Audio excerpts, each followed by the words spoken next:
Bonjour, mesdames et messieurs, bienvenue dans cette édition d'information sur FM Télévision. Jean-Marc Kabonde doit quitter la prison sans aucune autre forme de procès. C'est son parti qui va l'exiger au cours d'une marche dite pacifique qui se tiendra dès ce lundi à Kinshasa. Commentaire.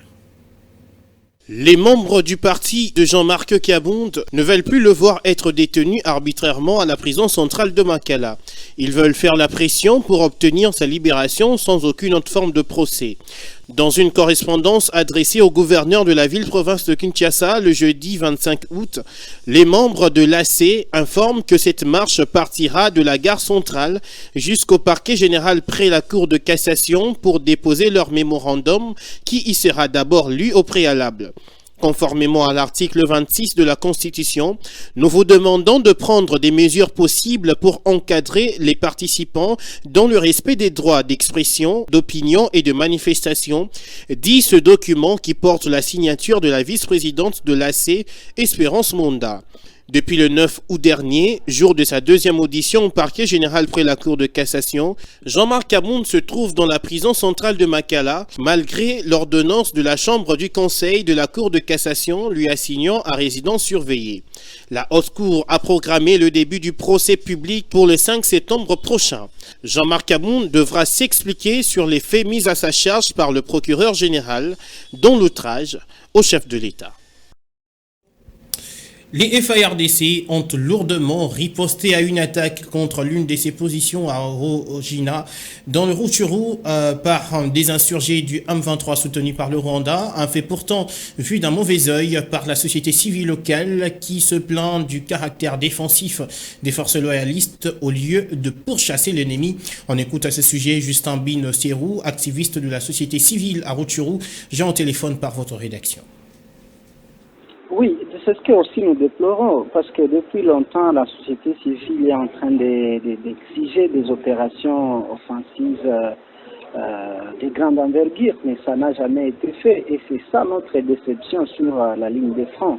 Nous nous disons que si l'ennemi est là, et qu'il vient de faire plusieurs mois en train de conquérir des entités, et que les FARDC, l'armée loyaliste, ne jouent qu'à la défensive. Ce n'est pas ce que nous attendons, parce que ça c'est vraiment une déception de notre part.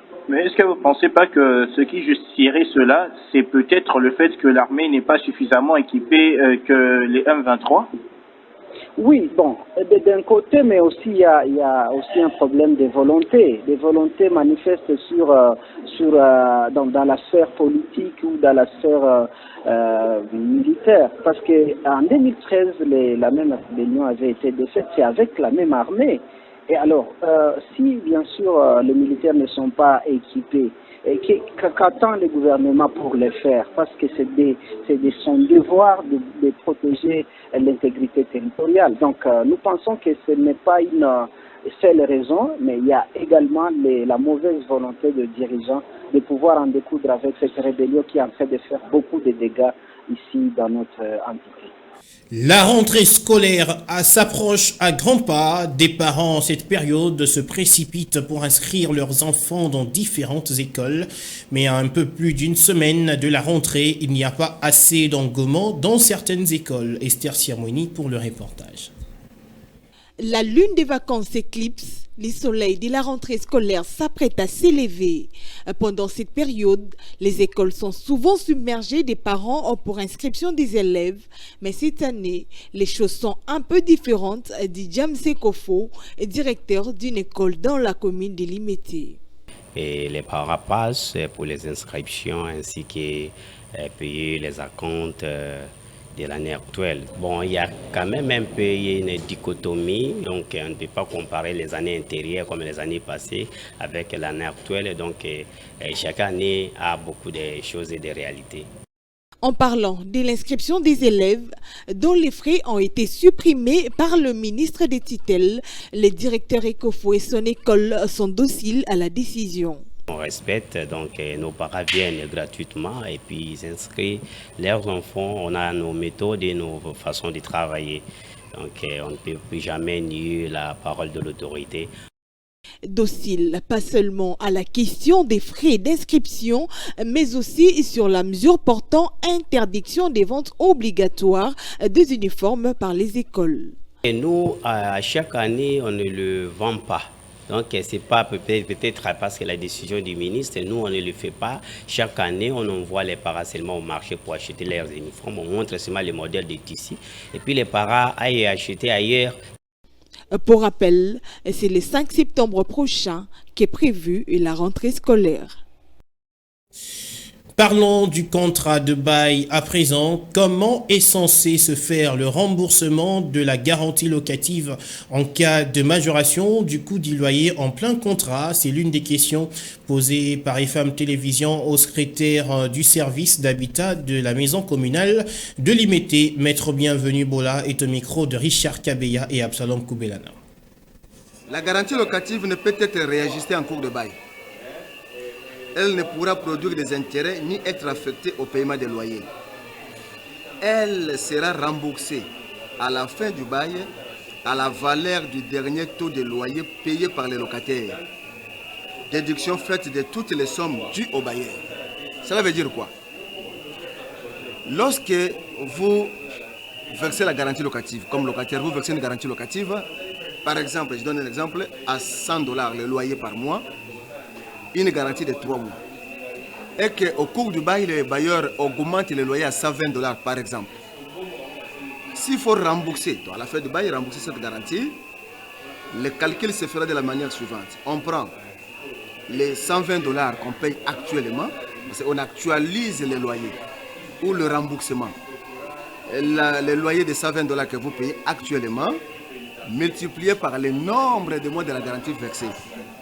C'est ça la somme qu'on doit rembourser. Donc, si on avait versé pour 3 mois $300, on remboursera cette fois-là $360 parce que le loyer a connu une augmentation.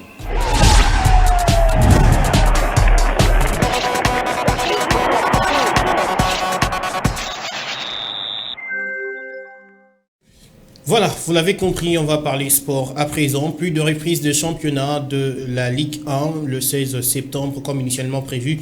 C'en est de même aussi pour la Ligue 2 qui devrait avoir lieu le 1er octobre. On en parle tout de suite avec notre spécialiste maison en matière du sport, Lionel Ngolo. Bonjour. Bonjour Patrick, bonjour à tous. Apparemment, c'était prévisible. Absolument, c'était prévisible, même si on s'est posé des questions. Pourquoi indiquer les dates de la reprise du championnat alors qu'en étant les choses n'étaient pas claires? Même si jusque-là, de la part de l'organe technique, on n'a pas été assez clair par rapport aux raisons qui ont poussé encore à ces reports de la reprise du championnat pour ce qui sera de l'exercice 2022-2023. Mais on peut quand même lire selon certaines sources. Voilà, la FECOFA évite à ce que, puisqu'il y a eu des contentieux, en tout cas en interne, après la fin de la précédente édition, donc le championnat de la saison dernière, et que cela remonte au niveau de l'arbitrage, voilà, que nos clubs saisissent, pardon, voilà, l'extérieur par rapport à cela. Voilà pourquoi on a repoussé selon ces sources-là pour essayer de traiter calmement ces problèmes avant de reprendre les championnats, même si on peut aussi lire les manœuvres qui ont autour de ces problèmes d'organisation. Là, on se pose des questions. Est-ce que le gouvernement est finalement prêt pour financer les championnats nationaux? Puisque vous le savez, depuis un temps, le gouvernement a pris la décision d'assurer les déplacements, les voyages des clubs, ce qui même a poussé à l'arrêt la précédente édition. Est-ce que justement, ce n'est pas ça le problème? Bon, ça peut être ça. On a plus de pression, même si de la part des organisateurs, il n'a pas voulu nous dire clairement les problèmes qui ont poussé au report. Et il y a aussi notre inquiétude, puisque l'année prochaine, ça sera l'année électorale. Le gouvernement doit se concentrer à l'organisation des élections.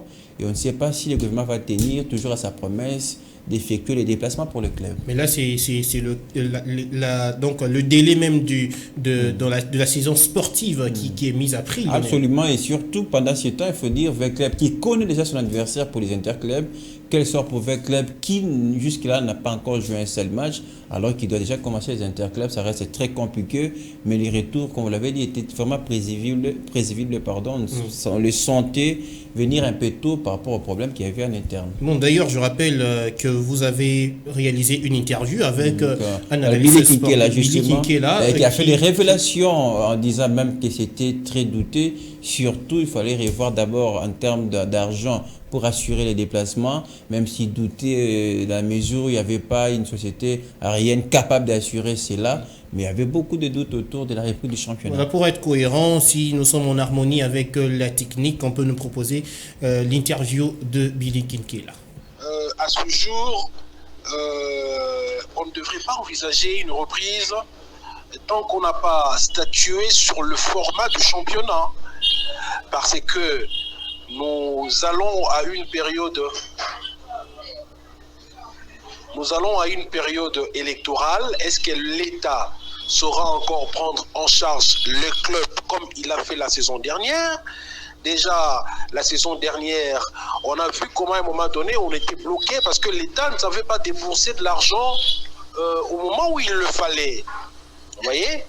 Et même si l'État déboursait le moyen, je ne vois pas une société d'aviation fiable capable d'assurer les déplacements des clubs durant toute la saison. Voilà pourquoi, plus que jamais, moi je pense qu'on devra d'abord penser à revoir un format du championnat qui ferait par exemple qu'on évolue en zone avant une phase nationale. Et puis, à ce jour, je pense que sur le plan technique, jusqu'au 16, le club n'aurait pas suffisamment de temps, parce qu'on le sait très bien qu'une période de pré-saison, normalement c'est 45 jours, 30 jours de préparation physique et tactique, et 15 jours pour des matchs de fixation.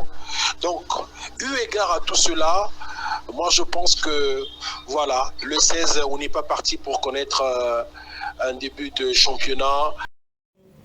Bon, voilà donc pour la réaction de Billy Kinkela. Lionel, dans un autre chapitre, les léopards locaux voyagent aujourd'hui. Voilà, voyage cet après-midi, direction Yaoundé au Cameroun, là où ils vont entamer le dernier stage avant de jouer les Tchad dans le cadre des éliminatoires du prochain CHAN 2023 en Algérie. Il faut dire que ça a été très compliqué parce que Otis Ngoma a hérité d'une équipe qui n'avait pas de championnat. Il fallait faire comme ça et en même temps, il faut en même temps rappeler aussi qu'il a été victime de certains départs. Par exemple, le Lepo qui a signé au Soudan et qui est un élément parmi les éléments majeurs de Otis Ngoma. Il doit faire comme ça, même si on annonce déjà certains départs, certains joueurs qui seraient prêts de signer à l'étranger. Donc, ça sera très compliqué, mais j'espère que ça sera possible après tous les temps avec les stages Kosa de Marty qui a été essentiellement basé sur le physique. Ça peut remettre un joueur sans championnat, oui, ça on le cessera de le dire. Mais en tout cas, nous allons croire que les matchs qui vont livrer à Yaoundé vont permettre à nos fauves Congolais de se mettre en jambe avant d'aborder le Tchad qui est assez prénable comme adversaire. D'accord. Moi, avant de vous libérer, Lionel, une toute dernière question. En basketball, c'est aujourd'hui la 4e fenêtre alors, du éliminatoire de la Coupe du Monde. On joue le Cameroun. Voilà. Donc, ça fait 2 voyages au Cameroun, absolument. Et pour nos Congolais, là, c'est la 4e et avant-dernière fenêtre. Puis, il faut les rappeler, il y a une dernière fenêtre, ça sera la 5e au mois de janvier 2023. Donc déjà, nos fauves congolais vont signer leur début. Ils entreront à l'ICC cet après-midi à 16h30, heure de Kinshasa, contre le Cameroun. Et demain, ils seront posés à la Tunisie à 22h, heure de Kinshasa, évidemment. Donc j'espère et qu'il faut qu'il y ait aussi plus de sensibilisation, puisque ce sont des Congolais autant que quand il s'agit du football, oui. Les joueurs de football. Vous l'avez toujours dit. Très bien, et nous espérons que cette fois-ci, il y aura la sensibilisation, puisqu'ils sont désormais à 6 matchs de la Coupe du Monde 2023 et qui se jouera au Japon, etc. Donc voilà, et je crois qu'il faut apporter tous les soutiens. Les 12 acteurs retenus pour ces matchs sont connus avec le nouveau sélectionneur qui est là et j'espère qu'ils vont faire un très bon match. Et en même temps, il faut rappeler, la RDC a besoin de terminer en des premières places pour avoir la qualification ou soit à défaut être la meilleure 3e des équipes pour avoir les tickets pour la Coupe du Monde. Ça faisait très longtemps qu'on n'a jamais vu la RDC. Notre équipe en Coupe du Monde, ça serait peut-être le moment de pousser et d'apporter notre soutien à nos basketball. Merci beaucoup Lionel Ngolo pour toutes ces précisions. On va vous retrouver le soir, mais dans un autre contexte sur Exactement. Et Et surtout demain à 11h pour FM Sport, on va revenir justement. Nous attendons impatiemment la victoire de nos fauves congolais ce soir. Merci beaucoup. Madame, messieurs, c'est l'heure de la revue de presse.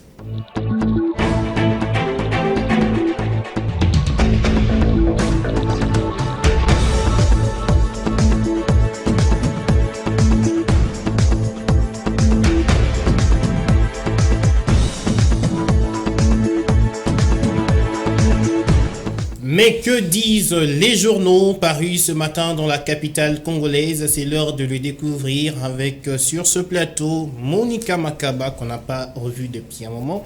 Bonjour Monica. Bonjour Patrick.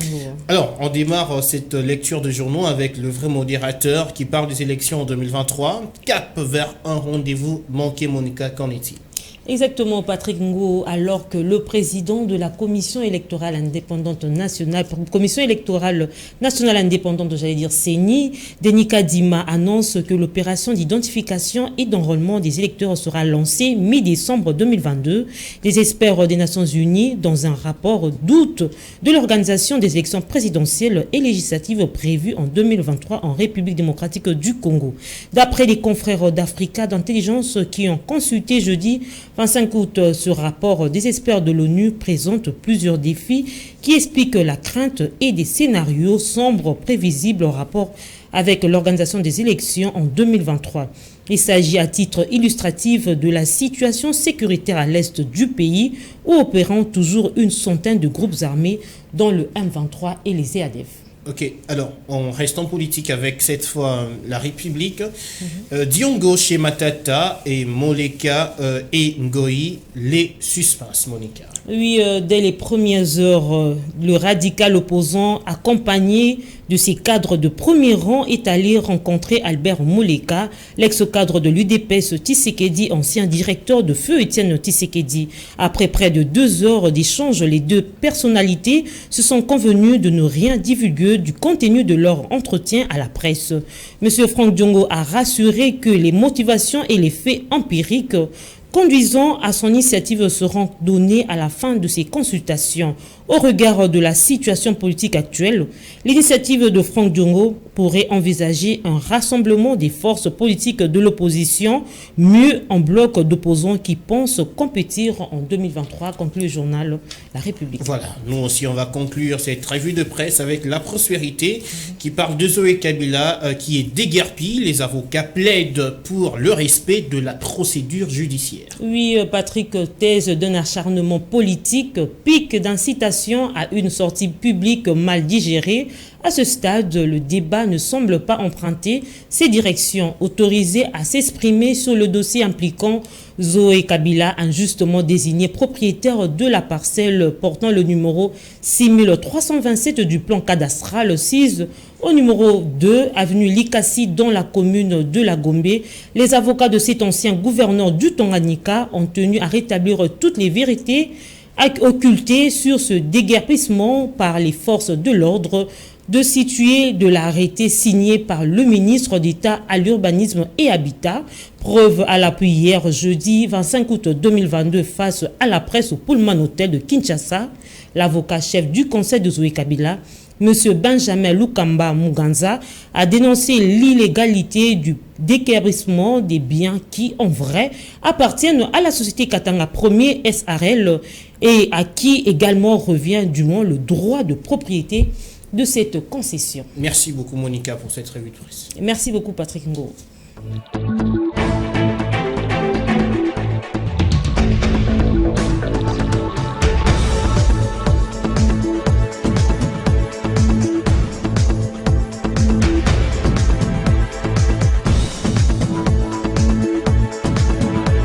Fin de cette édition d'information. Merci à tous de nous avoir suivis. D'ici là, portez-vous bien.